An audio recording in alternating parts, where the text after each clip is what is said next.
अस्सलामुअलैकुम dear students. आज हम ट्रांसफ़र ऑफ हीट का थर्ड मेथड डिस्कस करेंगे, डैट इज़ रेडिएशन। इससे पहले हमने दो मेथड डिस्कस किए हैं, कंडक्शन और कन्वेक्शन। कंडक्शन में सॉलिड के थ्रू हीट ट्रांसफ़र होती है और कन्वेक्शन में लिक्विड्स और गैसेस के थ्रू। अब हम देखेंगे रेडिएशन में कैसे हीट ट्रांसफ़र होगी।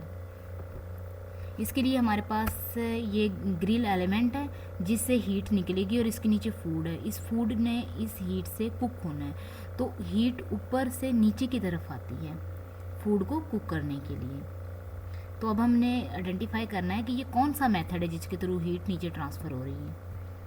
When we cook food under a grill, heat must travel downward from the heating element in the grill to the food. तो हीट ऊपर से नीचे की तरफ मूव करती है। This heat can not be carried by convection because convection carried hot air upward. यहाँ अगर हम देखें कि कन्वेक्शन के प्रोसेस के थ्रू हीट आ रही है, नॉट, वो भी दुरुस्त नहीं है। क्यों? क्योंकि कन्वेक्शन के थ्रू तो हीट ऊपर की तरफ मूव करती है। So the heat can not be conducted to the food because air is a bad conductor of heat. अगर हम ये कहें कि यहाँ पर हीट कंडक्शन के थ्रू नीचे आ रही है तो वो भी रॉन्ग है, क्योंकि यहाँ इसके दरमियान एयर है और एयर बैड कंडक्टर है हीट का। So there must be another way of moving heat to the food.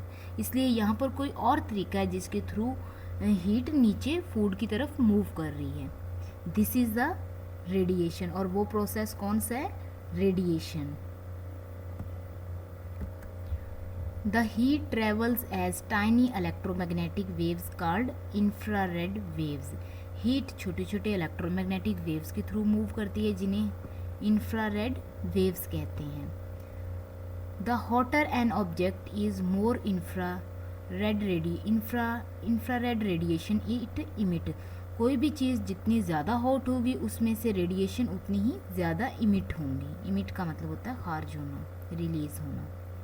No particles are involved unlike the processes of conduction and convection. Conduction और convection की तरह पर यहाँ पर कोई भी particles involve नहीं होते। So radiation can even work through the vacuum of the space. इस तरह से जो radiation है वो vacuum में भी work करती है। This is why we can still feel the heat of the sun. यही वजह है कि हम सन की हीट फील कर सकते हैं। Although it is 150 million kilometre away from the earth. हालांकि जो अर्थ और सन के दरमियान 150 मिलियन किलोमीटर का फासला है, फिर भी सन की रेडिएशन ज़मीन पर आती है। और वो किस प्रोसेस के थ्रू आती है? रेडिएशन के through. Heat and light from the sun reaches earth as electromagnetic waves. Earth पर सनलाइट की हीट कैसे आती है? इलेक्ट्रोमैग्नेटिक वेव्स के जरिए। Emitters and absorbers. Some surface are better at emitting mean giving off thermal energy. कुछ surface best emitter होते हैं। इमिटिंग का मतलब है हीट गिव ऑफ करना, giving off thermal radiation then other. कुछ सरफेस दूसरी सरफेस की निस्बत ज़्यादा बेहतर रेडिएशन इमिट करती हैं। Good emitters of radiations are good absorber. Radiation के जो गुड इमिटर्स होते हैं वो गुड एब्जॉर्बर भी होते हैं। मतलब जो जितनी ज़्यादा हीट इमिट करता है वो इतनी ज़्यादा एब्जॉर्ब भी करता है। वाइट और shiny surface are poor absorber. जो वाइट और शाइनी सरफेस होती हैं वो पुअर एब्जॉर्बर होती हैं। They reflect most of the radiation. इसलिए ये ज़्यादातर रेडिएशन को रिफ्लेक्ट कर देती हैं।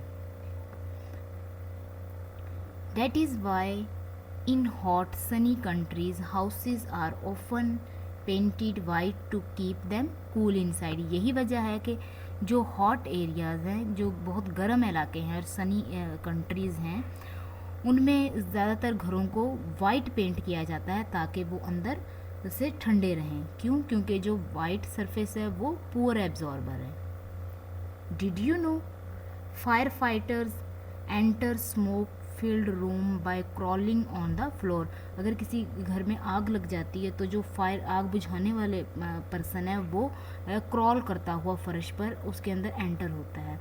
This is because smoke rise by convection up to the ceiling. ये ऐसा इसलिए है क्योंकि वहाँ पर कन्वेक्शन के थ्रू हीट ऊपर की तरफ मूव कर रही होती है, इसलिए वो नीचे क्रॉल करता है, क्योंकि नीचे हीट कम होती है, ऊपर सीलिंग की तरफ ज़्यादा होती है। Thank you so much. Allah.